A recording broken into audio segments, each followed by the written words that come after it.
Bonjour, je suis Dr Eric Shimirimana.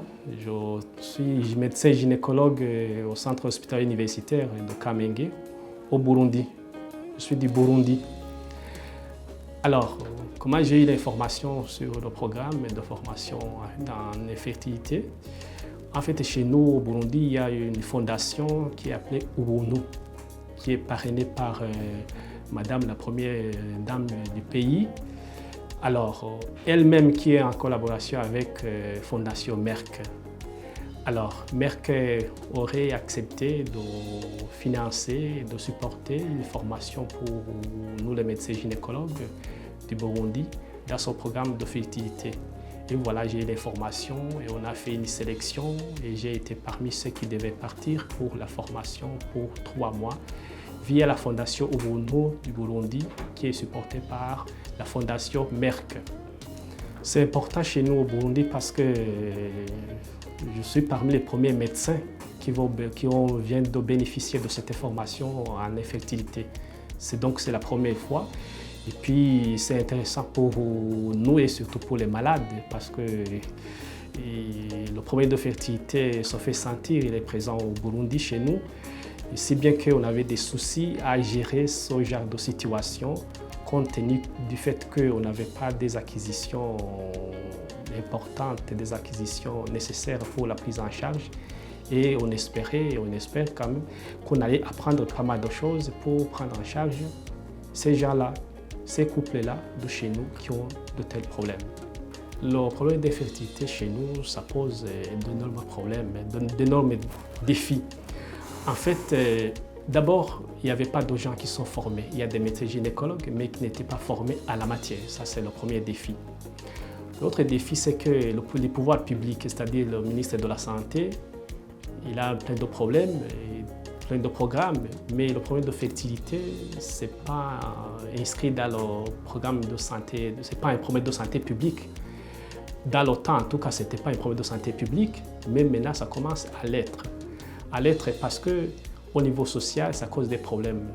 Là, j'entre dans le problème des couples parce que le problème de fertilité dans les couples, c'est un problème réellement social.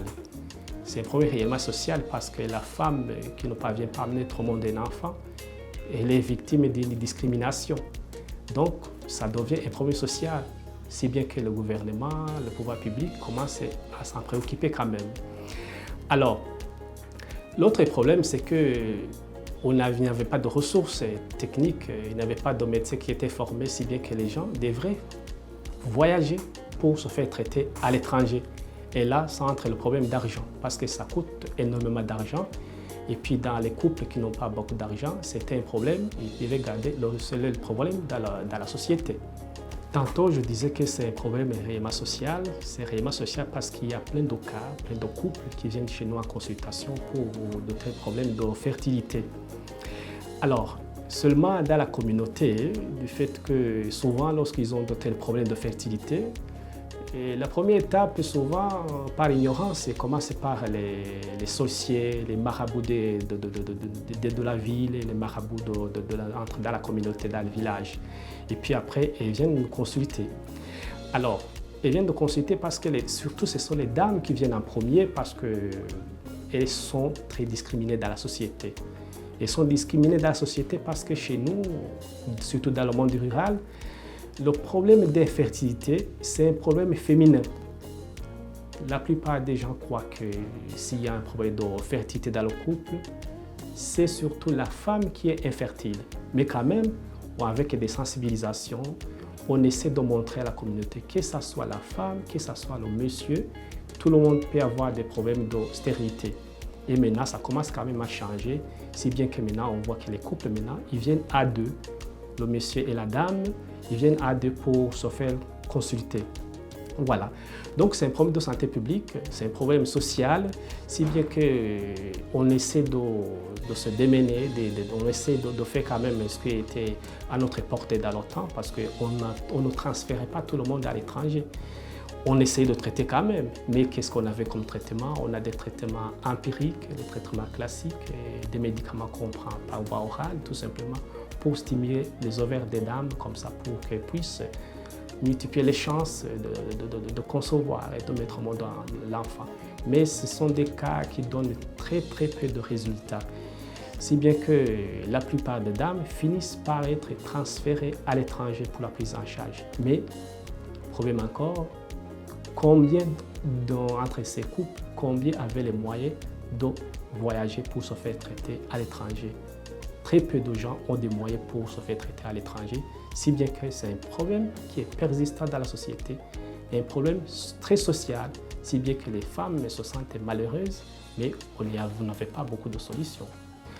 Alors, lorsque j'ai été sélectionné pour le programme de fertilité soutenu par la Fondation Merck, j'étais heureux et puis j'avais des idées, j'avais de l'espoir pour ce programme. C'est-à-dire que j'avais une idée que j'allais avoir des acquisitions théoriques et pratiques pour retourner dans mon pays et puis prendre en charge les couples qui sont nombreux, les couples qui sont infertiles. Alors, lorsque je suis venu ici, on a appris pas mal de choses. On a passé tout un mois à avoir des enseignements théoriques, tout un mois. Et puis maintenant, on a commencé, au lieu de terminer au deuxième mois, dans les acquisitions pratiques. Donc c'est un programme qui est bien conçu, qui nous intéresse beaucoup. Donc acquisition théorique, acquisition pratique. En tout cas, il nous reste un mois de pratique. Comme ça, je me dis bien qu'on sera au top, capable de prendre en charge nos couples qui sont infertiles au Burundi. Donc, nos attentes étaient des acquisitions théoriques et pratiques. C'est ce qu'on a eu. Donc, on a rencontré nos attentes. Nos attentes ont été satisfaites, si bien que maintenant, dans un mois, on sera prêt pour la prise en charge de notre population en matière d'infertilité. Alors, pour finir, je vais en profiter pour remercier encore une fois la Fondation Merck qui a pensé à ce programme d'infertilité parce que c'était un problème que nous considérons comme problème de santé publique chez nous, avec des dessous de problèmes sociaux. Donc, on remercie encore une fois vigoureusement la Fondation Merck qui a pensé à ce programme et surtout qui a pensé à nous faire partie de ce programme, nous Burundais, qui sommes venus nombreux parce qu'on est 5, c'est une bonne équipe. Donc, on remercie encore une fois la Fondation Merck d'avoir pensé à nous. Merci encore une fois. Burundi.